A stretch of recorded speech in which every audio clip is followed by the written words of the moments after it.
La primera pregunta con la que quiero arrancar, no me tienen que levantar la mano, pero respóndanselo ustedes y también a los periodistas que están en la sala de periodismo viendo esta conferencia. ¿Cuántos de ustedes aquí saben lo que es el Foro de Sao Paulo? No tienen que levantarme la mano, pero respóndanselo ustedes. Gustavo nos acaba de enseñar muchos de los síntomas de lo que ocurrió en Venezuela. Ahora yo les voy a explicar de dónde viene esto, porque no surgen estas cosas por casualidad, ¿sí? No es de que de la nada está pasando todo esto. Todo esto es una estrategia muy bien armada que se va pensando por décadas y por eso es imperativo saber lo que es el Foro de Sao Paulo. Y México, de todos los países en América Latina en los que yo he trabajado, donde he estado dando conferencias, donde me he reunido con políticos, con jóvenes, con empresarios, es el país que menos enterado está regionalmente de todo lo que ocurre de Guatemala para el sur. Y eso hace obviamente que una amenaza sea mucho más fácil de ser infiltrada. Este señor está hablando en el año 1998, ¿ok? Como muchos cubanos le dijeron a los venezolanos, tengan cuidado porque Chávez se escucha igual que se escuchó Fidel Castro a principios de los 60. ¿Y qué hicieron los venezolanos? Se burlaron de los cubanos. Les dijeron exagerados, les dijeron estás en fantasía, Cuba es una isla, nadie puede ir a rescatarla, en cambio Venezuela es vecina de Colombia, es vecina de Brasil, eso aquí no va a pasar. Y créanme que creo que hoy por hoy está mejor vivir en Cuba, que no es que sea un paraíso, a estar en Caracas. Entonces, nadie aprende en pellejo ajeno, ¿sí? Si podemos regresar a la infografía que yo tenía antes. Si todos aprendiéramos en pellejo ajeno, los chinos, antes de seguir a Mao, hubieran aprendido de la miseria que estaban viviendo los rusos en los gulags. Si todos aprendiéramos en pellejo ajeno, los vietnamitas hubieran aprendido de los chinos y de los soviéticos. Si todos aprendiéramos en pellejo ajeno, los cubanos hubieran aprendido de los soviéticos, de los chinos y de los vietnamitas. Si los venezolanos hubieran aprendido en pellejo ajeno, hubieran aprendido de los cubanos, etcétera, etcétera. Entonces nunca nos creemos el cuento. Eso aquí no va a pasar. Y para uno no quedar como un paranoico, que lo que está es montando una teoría de conspiración, vamos a hablar con hechos y con realidades. Pero el populismo que actualmente estamos viviendo en América Latina sí tiene una fecha de nacimiento, y es el Foro de Sao Paulo en 1990. ¿Por qué? Porque en el momento en que Fidel Castro es exitoso y trae el comunismo por primera vez a América Latina en 1959, el resto de países latinoamericanos lo que hicieron fue un copy-paste de guerrillas marxistas. Guerrillas en Guatemala, en El Salvador, en Nicaragua, el APRA en Perú, en Uruguay, donde participó Mujica, guerrillas en Argentina y por supuesto la guerrilla más multimillonaria de todas, las FARC en Colombia. Todas estas guerrillas marxistas no se dieron por casualidad, venían financiadas por la Unión Soviética con el entrenamiento cubano. Pero pasa algo en 1990, resulta que se cae el muro de Berlín y la Unión Soviética se desploma y ya no hay mama soviet que pague dinero para las Kalashnikov, para los bombazos, para los secuestros, para todo lo que requiere un armamento guerrillero y enfrentarse contra el gobierno. Fidel Castro se empezó a dar cuenta que la Unión Soviética estaba colapsando desde 1987 y empieza entonces a ver cuál va a ser la estrategia para postergarse en el poder, porque Cuba es una isla que necesita recursos que vengan de afuera.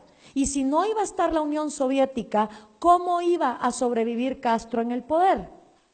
Entonces, busca a un joven marxista, sindicalista, apuesto, carismático, súper querido, de una de las naciones más millonarias de América Latina, Lula da Silva, en Brasil. Y le dice, oye Lula, aquí va a haber un problema, porque la Unión Soviética va a colapsar. ¿Cómo vamos a hacer para seguir llegando al poder? Y organizan en el año 1990 en Sao Paulo, Brasil, el primer foro de Sao Paulo.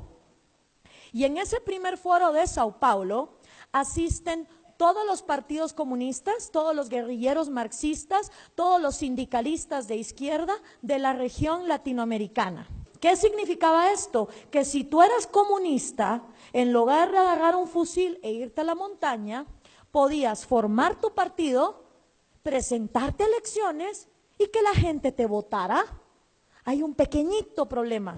¿Cómo hacemos para que la gente vote por comunismo en pleno año 90, cuando acaba de desplomarse el muro de Berlín y estamos descubriendo que 100 millones de seres humanos han muerto víctimas del comunismo? Está un poquito jodido vender esa idea cuando tanta gente ha muerto.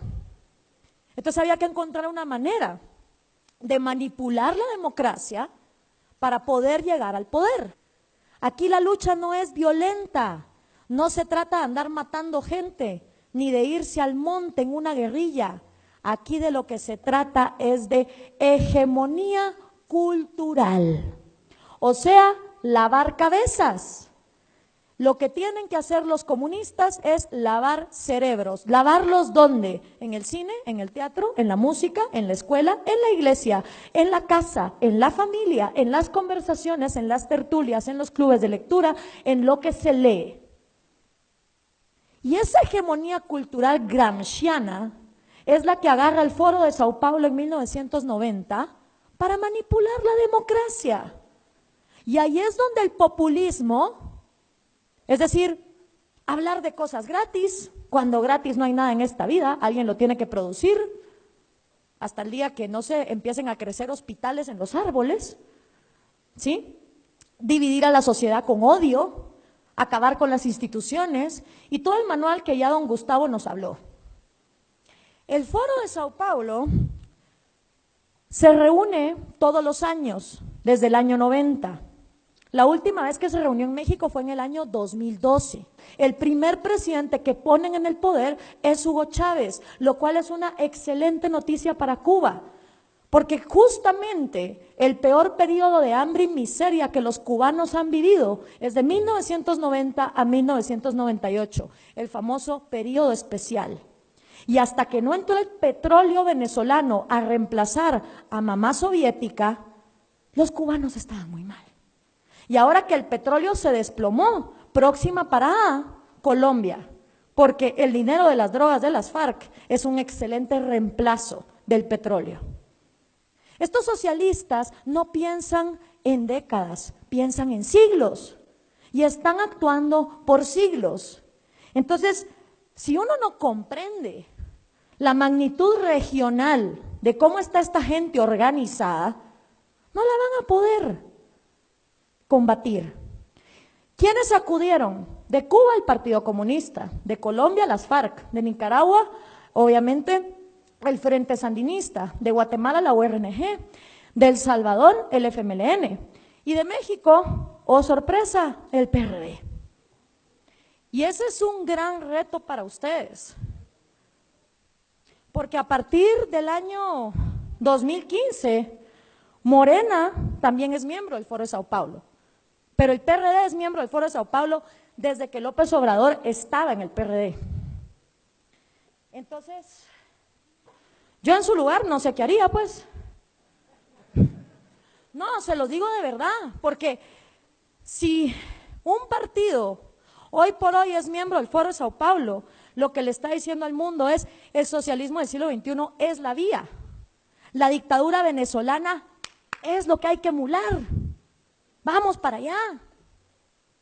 Un partido que hoy sea miembro de este foro está dándole aplausos y espaldarazos al genocidio que está ocurriendo en Venezuela.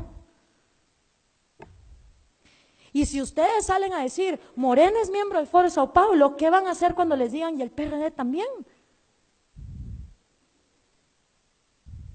Por eso es importante entender, si vamos a ser congruentes, como se dijo aquí antes, y si no van a llevar el populismo destructivo al poder, ver qué se hace con esto.